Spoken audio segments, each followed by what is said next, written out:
से बाहर निकलने की तैयारी में है सभी मजदूर। आखिर की जो प्रक्रिया होती है, जो प्रोटोकॉल है ऐसे किसी भी डिफिकल्ट सिचुएशन से डील किए जाने का, उसका पालन इस वक्त किया जा रहा है। सबको मॉरली बूस्ट किया जा रहा है और क्योंकि एक पाइप के भीतर से अभी सभी को निकालना है। और देखिए एम्बुलेंस के लिए ये बाकायदा जो एम्बुलेंसेस आपको खड़ी नजर आ रही हैं, इनके लिए ग्रीन कॉरिडोर भी बनाया गया है। यहां से सबसे पहले खबर ये है कि चिन्याली सौर सामुदायिक स्वास्थ्य केंद्र जो है वहां अस्पताल में पहुंचाया जाएगा। उसके बाद एयरलिफ्ट की भी व्यवस्था की गई है। साथ ही ऋषिकेश एम्स उसे भी अलर्ट पर रखा गया है, वहां भी बाकायदा निगरानी टीम है, विशेषज्ञों की टीमों का गठन किया गया है। मनोवैज्ञानिक रूप से, शारीरिक रूप से, मानसिक रूप से क्या असर पड़ता है इसकी भी निगरानी की जाएगी। तो तमाम व्यवस्थाएं देखने को मिल रही हैं। टनल में देखिए गद्दे, स्ट्रेचर, रस्सी, सीढ़ी, ये तमाम चीजें जो प्रक्रिया में इस्तेमाल की जानी है वो सब कुछ भेजा गया है। अंदर खुद उत्तराखंड के मुख्यमंत्री पुष्कर सिंह धामी मौजूद हैं, बाहर केंद्रीय मंत्री वीके सिंह इस वक्त उनके वहां पर उपस्थित होने की जानकारी मिल रही है। और टकटकी लगाए तमाम मजदूरों के परिजन जिनको कि पास बुला लिया गया है टनल के, क्योंकि एक झलक अपने लोगों की एक झलक इन मजदूरों के भीतर कितनी साहस का संचार करेगी वो आप समझ सकते हैं। इसलिए सभी को पास बुला लिया गया है। वो अस्पतालों में तो उनसे मिलेंगे ही, लेकिन उसके पहले ही ताकि एक खुशी जो है, क्योंकि बहुत कुछ जो होता है विल पावर से हो जाता है, वो विल पावर जो होती है वो अपनों को देख कर ऑटोमेटिकली आ ही जाएगी। वो भी तब जब 17 दिन लगभग बीत चुके हैं और तब इन मजदूरों को बाहर निकाला जाना अपने आप में ये बेहद विकट ऑपरेशन था, एक टफ ऑपरेशन जिसको अंजाम दिया गया है पूरे सामंजस्य तालमेल के साथ। इसमें एनडीआरएफ, एसडीआरएफ, आप देखिए जो रैप टीम है उसने भी हिस्सा लिया है। आखिरकार जो बचा हुआ हिस्सा था, जब सब कुछ लग रहा था कि अब कुछ काम नहीं आएगा, मशीन जहां पर जवाब दे गई, विज्ञान जहां पर जवाब दे गया, वहां पर इंसान ने वो कारनामा आज कर दिखाया है कि टनल के भीतर मौजूद अब किसी भी क्षण बाहर आ सकते हैं। और जितनी उम्मीद थी उससे बढ़कर परफॉर्म किया है। सबसे अच्छी बात जो इसमें रही, जितनी उम्मीद रैट माइनस टीम से की जा रही थी, जो चूहों के खोदने की तर्ज पर, यानी कि छोटा सा उनके पास जो इक्विपमेंट होता है बाकायदा उससे धीरे धीरे खुदाई करती है। एक उनके पास छोटा सा फावड़ा होता है और ऐसा इसलिए धीरे धीरे वो इसलिए करती क्योंकि देखिए एक तो ये टनल के भीतर मौजूद है और अगर थोड़ा भी ज्यादा शेक होता है तो फिर स्थिति जो है बिगड़ सकती है। यानी ऊपर से हो सकता है ऊपर से टूटकर मलबा नीचे गिर जाए, वहां पर भूकंप की जैसी स्थिति जो है वो क्रिएट हो सकती है। इसीलिए इन तमाम चीजों का ख्याल रखा गया, टेक्निकलिटीज पर बहुत ज्यादा ख्याल रखा गया।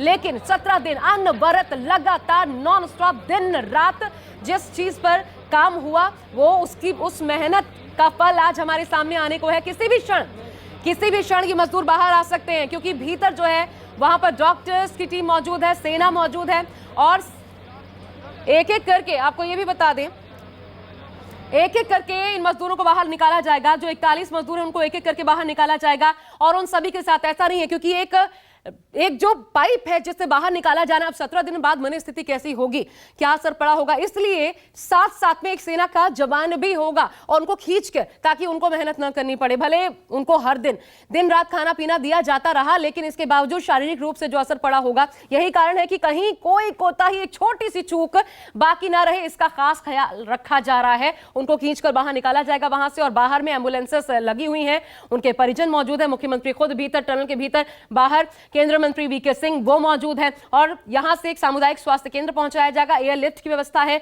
एम्स ऋषिकेश, वहां पर भी डॉक्टर्स को अलर्ट पर रखा गया। वहां पर 41 बेड रिजर्व रखे गए हैं। वहां पर विशेषज्ञों की बाकायदा टीमों का गठन किया गया है जो शारीरिक मानसिक तौर पर इनका निरीक्षण करेगी कि पूरी तरीके से स्वस्थ है कि नहीं। क्योंकि क्या होता है, जैसे आफ्टर इफेक्ट जो होते हैं, आफ्टर शॉक्स जो होते हैं, वो ऐसे केसेस में देखने को मिलते हैं और ये नॉर्मल है, क्योंकि नॉर्मल ह्यूमन जो टेंडेंसी होती है वो इसी प्रकार की होती है कि बाद में इसका किस प्रकार का असर होगा, तो कितने लंबे समय तक इन पर ये निगाह रखी जाएगी, ये तमाम चीजें सामने आना बाकी है। लेकिन देखिए हम आपको 6 तस्वीरें इस वक्त दिखा रहे हैं। सीएम धामी वहां पर पहुंचे, बातचीत की, उनका आखिरी बयान भी सामने आया। उन्होंने कहा कि अलर्ट मोड पर हैं हम। ये सीएम धामी का आखिरी बयान आपको बता रही हूं। जब वो टनल में प्रवेश कर रहे थे उससे पहले मीडिया से बात करते हुए उन्होंने दिया, अलर्ट पर रेस्क्यू टीम भी है, टनल में एम्बुलेंस जा पहुंची है, गद्दे, दवाइयां सब कुछ वहां पे मौजूद है, वाइटल्स उनके लिए जा रहे हैं, यानी मापा जा रहा है एक एक वाइटल उनका कि सब कुछ नॉर्मल है या नहीं। किसी को कुछ ज्यादा सहूलियत दिए जाने की जरूरत हो तो वहीं पर डॉक्टर्स की टीम मौजूद है। ऋषिकेश एम्स में भी तैयारी की गई है, खुदाई का काम पूरा हो चुका है और ये कारनामा जहां विज्ञान फेल हुआ वहां पर इंसान ने यह कारनामा कर दिखाया है 17 दिनों बाद ये ऑपरेशन, और ये नजीर बनकर हमेशा हमेशा की तरह नजीर बनकर भारत ने ये जो कारनामा किया है ये रहेगा इतिहास के पन्नों में दर्ज। परिवार ने क्या कहा हम आपको सुनवाते हैं इस बीच। कब हुई थी आखिरी बार? कल परसों हो रहा है बस। कल परसों। क्या कुछ बताया उन्होंने, कैसे हैं वो, कैसी तबीयत है? वो तो अभी तो बता रहा है कि ठीक है, लेकिन हम लोग को तो दिखाई नहीं दे रहा है ना, ठीक है कि बुरा है क्या पता। अच्छा ये बताइए कि अब स्वागत की क्या कुछ तैयारी है, क्योंकि दिवाली वाले दिन से वो अंदर हैं और उसके बाद छठ भी आप लोगों के यहाँ उससे वो मनाई घर जाने के बाद होगा ना स्वागत। घर जाने के बाद त्योहार सारे मनाए जाएंगे। तो अच्छा उनकी तबीयत के बारे में जब वो बताते थे तो परिवार से आप लोग किस तरह संपर्क में थे? परिवार कहीं ना कहीं उनको तकलीफ होती होगी, डर का माहौल होता होगा? वो तो होता ही है। एकदम कायम था कि वो निकलेंगे। हाँ जी। कपड़े वगैरह आपने पैक कर लिए? जी पैक कर लिए। तो अब आप लोग साथ लेके जाओगे अस्पताल तक? हाँ अस्पताल तक, फिर अस्पताल से घर साथ में जाएंगे। हंसने का मन कर रहा है, खुशी है? जी। जाने की क्या कुछ तैयारी है, कैसे जाएंगे? वो तो आगे का प्रोसेस देखा जाएगा, पहले निकल जाए, उसके बाद डॉक्टर का जो ट्रीटमेंट है वो होने के बाद ही पता चलेगा ना फिर आगे का क्या प्रोसेस है। डॉक्टर के ट्रीटमेंट के बाद? जी जी जी। तो अच्छा आपकी आखिरी बार उनसे कब बातचीत हुई तो, और उन्होंने क्या बताया, कैसी तबीयत है? कल परसों बात हुई थी, वो ठीक है, अंदर किसी तरह का कोई परेशानी नहीं था, बातचीत हुई थी, तबियत सब ठीक था वो लोग को। आपने उनको बताया कि बस आखिरी छोर पे पाइप? हाँ बताया था कि बस लास्ट पहुंचने वाले हैं, थोड़ा और इंतजार करो। बोला ठीक है कोई नहीं, हम लोग धैर्य बनाए हुए हैं, आप लोग भी सही से रहिए, बस यही बातचीत हुई थी लास्ट। चला गया है, पाइप थ्रू हो चुकी है। पाइप नवयुगा ने बहुत अच्छी तरीके से, बहुत ही ज़्यादा अच्छी तरीके से और बहुत ही स्ट्रेटेजिकली एंड बहुत ही टेक्निकली साउंड वहाँ पे लोग हैं, उन्होंने ये सारी ऑपरेशंस को थ्रू कर दिया है विदाउट एनी हर्डल। कल रात से लेके आज सुबह तक उन्होंने धीरे धीरे बिना कोई जल्दी दिखाए हुए समझदारी से पूरी पाइप पुश करके ब्रेक थ्रू अचीव कर लिया है। ब्रेक थ्रू अचीव कर चुके हैं। क्या आर पार हो गया है? आर पार हो चुका है, ब्रेक थ्रू अचीव हो चुका है। अच्छा तो क्या रेस्क्यू ऑपरेशन का काम शुरू हो चुका है? रेस्क्यू ऑपरेशन का काम चालू हो गया। रेस्क्यू ऑपरेशन में कम से कम नहीं तो 3 से 4 फेजेस होते हैं। वो पहले एक मॉक ड्रिल होती है, मॉक ड्रिल के बाद में जितना भी आपका अंदर लोग होते हैं उन अंदर लोगों को मॉक ड्रिल दी जाती है, उनका सिचुएशन देखी जाती है। एनडीआरएफ की टीम अंदर जा चुकी है। उसके बाद में जैसे ही वो अंदर आएंगे, जैसे ही पहला रैम्प बन जाएगा ऊपर तक जाने का, फिर वहाँ से लेके आ जाएंगे उनको बाहर।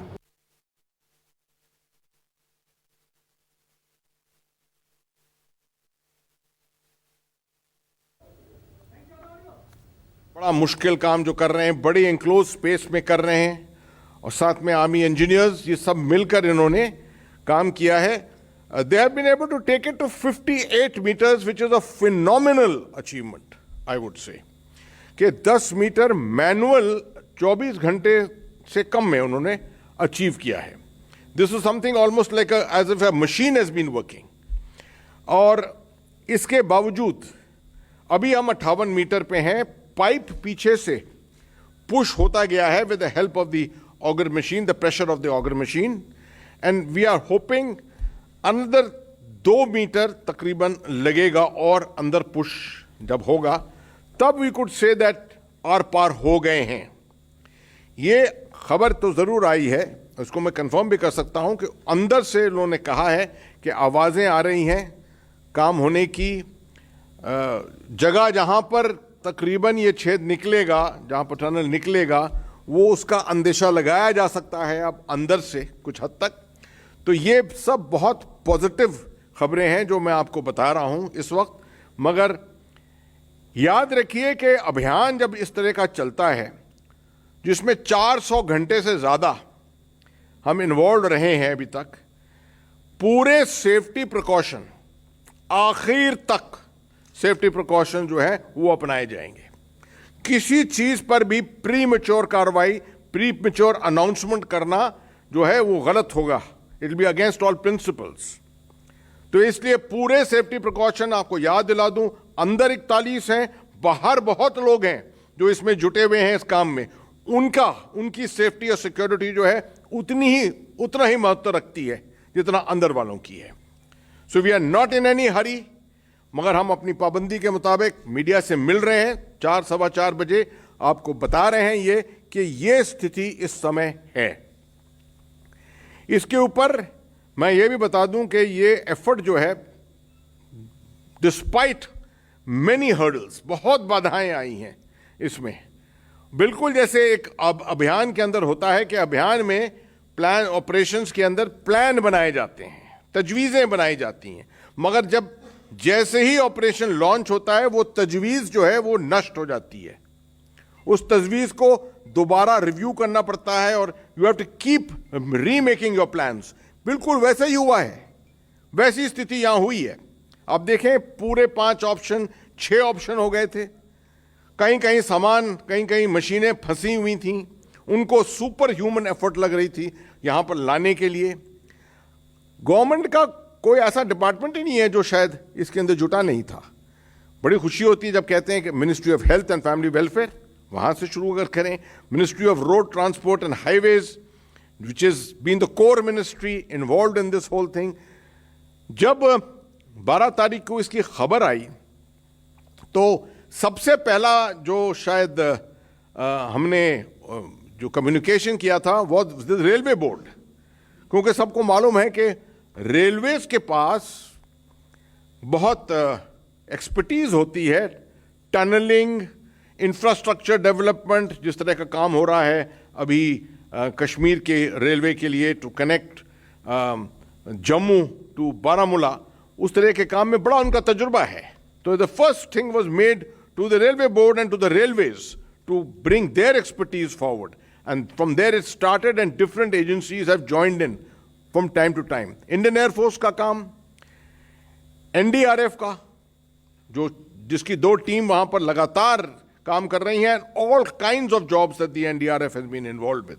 बॉर्डर रोड्स ऑर्गेनाइजेशन, जिन्होंने सड़कें अलग अलग किस्म जगह बनाई हैं जहां पर सामान लाने के लिए, बड़ी मशीनों को लाने के लिए ब्रॉडन किए हैं, सड़कों को ब्रॉडन किया है। डिपार्टमेंट ऑफ टेलीकम्युनिकेशन, जिन्होंने आकर वहां पर पूरी कनेक्टिविटी, अभी तो आराम से हम बात कर रहे हैं, वहां से मीडिया बात कर रहे हैं, पूरा कनेक्टिविटी वहां से इंप्रूव की है। और राज्य सरकार को नहीं भूल सकते इसमें। राज्य सरकार, their involvement, SDMA, SDRF, Uttarakhand की एसडीआरएफ जो है बड़ी मानी हुई एसडीआरएफ है, it's been involved in many such disaster situations in the past. और आखिर में मैं समझता हूं लोकल एडमिनिस्ट्रेशन, बिना डिप्टी कमिश्नर साहब और एसएसपी के कोई चीज नहीं हो सकती कहीं। I think they have done a marvellous job, absolutely. मगर ये सब तब मुमकिन होता है when the directions from the top are absolutely clear cut. अगर डायरेक्शंस हैं ऊपर से, अब ऑनरेबल प्राइम मिनिस्टर से, आप मानिए प्रधानमंत्री से देखिए, वहां से पीएमओ, प्रिंसिपल सेक्रेटरी खुद कल गए वहां पर, मुआयना किया पूरा, took stock of the situation, gave directions, additional resources की जरूरत थी उस पर डायरेक्शंस दिए, बात की, अंदर सबका मोराल और मोटिवेशन बढ़ाया वहां पर। All this has helped in making sure that जितनी रिसोर्सेज, जो बिखरी हुई रिसोर्सेज हैं, उन सबको एक साथ एकजुट करना और उसका इफेक्टिवनेस निकालना, उसका लाभ निकालना, that is the work of the leadership, and that is what exactly has been done here, along with of course the Ministry of Roads, Transport and Highways. General VK Singh साहब वहां खुद मौजूद हैं, ज्यादातर वक्त वहीं पर मौजूद थे। और यहां तक कि जहां पर भी एक्सपर्टीज भारत में है, जहां पर भी जो कोई ऑफर कर रहा था उसको एक्सेप्ट किया, उनको एनेबल किया वहां जाने के लिए। बड़ी खुशी है, जनरल हरपाल सिंह, पुराने हमारे डायरेक्टर जनरल बॉर्डर रोड्स और इंजीनियर इन चीफ, जिनको बहुत तजुर्बा है टनलिंग का, उनको भेजा गया वहां पर, वो अभी भी वहां पर मौजूद हैं। तो इस तरह से ऑल ऑफ गवर्नमेंट अप्रोच को प्रैक्टिकल तरीके से जोड़ा।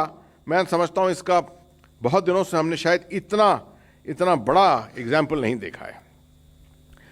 अब मैं आपको बताऊं कि कल शाम से क्या क्या चीजें हुई हैं वहां पर। ये सब जो आपको बताया है मैंने, वर्टिकल ड्रिलिंग भी चलती गई। अभी इस समय वर्टिकल ड्रिलिंग 45 मीटर्स, कल मैंने आपको 36 मीटर बताया था, अभी 45 मीटर पे है। मैं आपको इसलिए बता रहा हूं कि हमने अभी तक सब कुछ बंद नहीं किया, ये सोचकर कि हमारा हॉरिजॉन्टल प्रोब जो है वो सक्सेसफुल हो गया है और अब सब कुछ सही है और सब कुछ जो है वो ख़त्म होने वाला है, ऐसा कुछ नहीं है। जितने ऑप्शंस हैं, ऑप्शंस अपनाए हुए हैं अभी तक। 45 मीटर्स तक वो ड्रिलिंग पहुंच गई है। ये रिडंडेंसी के लिए है कि अगर किसी भी हालत में आखिरी क्षण तक अगर हमको कामयाबी नहीं पाई, कहीं नहीं मिली, तो उस हालत में ये 45 मीटर जो गए हैं ये बहुत हमारे लिए सक्सेसफुल जो है वो हुए हैं, वो हमारे लिए बहुत इंपॉर्टेंट रहेगा, महत्व बहुत इसका रहेगा वहाँ पर। बाकी जो एफर्ट्स हैं पीछे से वो भी चल रही हैं, ब्लास्टिंग की भी चल रही है। तकरीबन 12 मीटर वहाँ पर अचीव हो गया है। जो बाकी मशीनरी आ गई है उसको अभी स्थिर रखा हुआ है कुछ जगहों पर, मगर जैसी ज़रूरत पड़ेगी अगर तो वो सब मूवमेंट वो भी शुरू हो जाएगा। मैं आपको बताता हूँ चंद एक बातें कि जब इवैक्यूएशन फेज आएगा, और हम उम्मीद करते हैं कि जल्द से जल्द आएगा, प्रार्थना करते हैं, उम्मीद नहीं करते हैं, प्रार्थना करते हैं कि जल्द से जल्द ही आएगा, तो एनडीआरएफ का इसमें रोल बहुत इंपॉर्टेंट है। 3 टीम, 4 जवान की टीम, 12 लोगों की वो बनी हुई हैं, अंदर जाएंगी ऑर्गेनाइज करने के लिए। ये पूरा वो फ्रेश हैं, ऑर्गेनाइज करेंगे जाकर अंदर। एसडीआरएफ एनडीआरएफ को सपोर्ट देगी। साथ में जो हमारे मेडिकल पर्सनल हैं, पैरामेडिक्स, वो जाएंगे अंदर। एक पूरा मेडिकल प्लान बनाया हुआ है जो एग्जीक्यूट होगा ग्राउंड पर। पूरा जो लेबर है उसको ब्रीफिंग उनको इसके मुताबिक दी है। स्ट्रेचर्स के ऊपर, स्ट्रेचर्स के रिसोर्सेज, वहां पर स्ट्रेचर अगर किसी हालत में फंस गया तो वो कंटिजेंसी में किस तरह से उसको निकाला जाएगा, ये सब भी देखा गया है।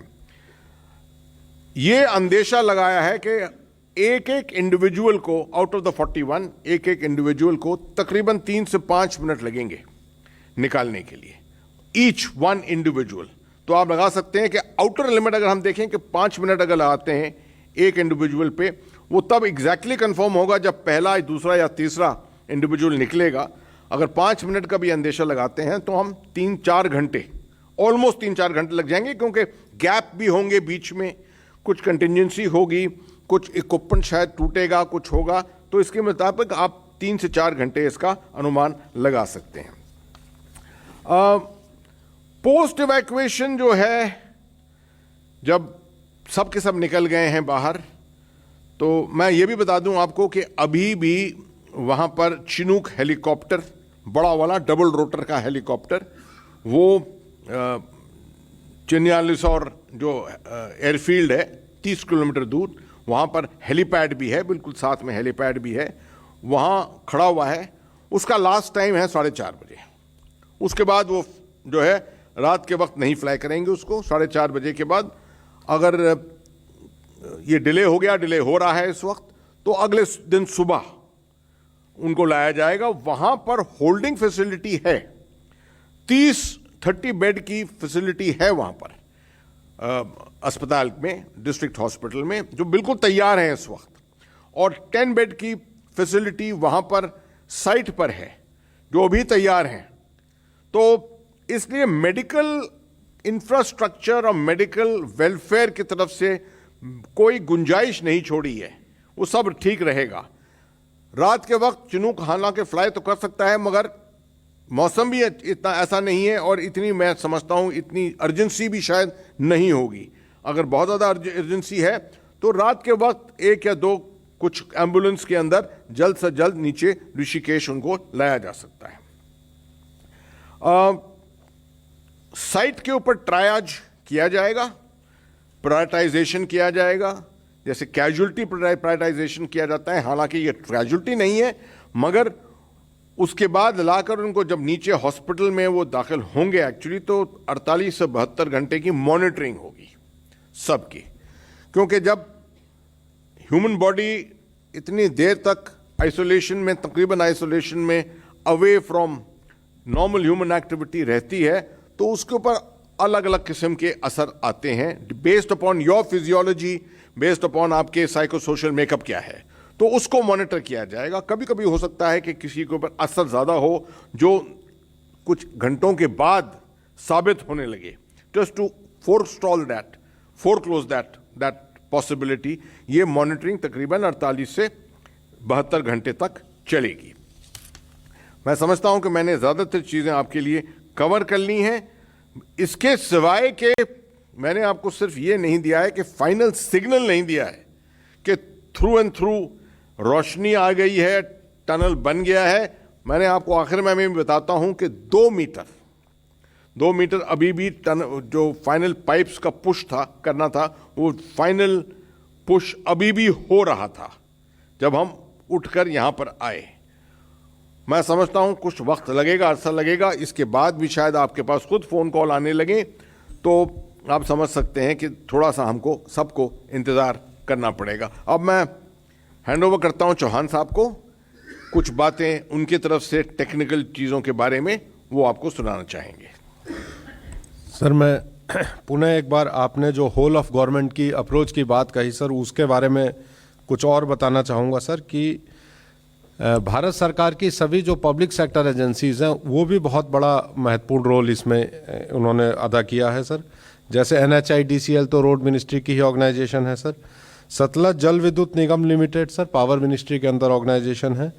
RVNL रेल विकास निगम लिमिटेड जो टनल इत्यादि बनाने का काम करती है, रेलवे की ऑर्गेनाइजेशन है, ये भी रेल मिनिस्ट्री के अंतर्गत बड़ा अच्छा काम किया।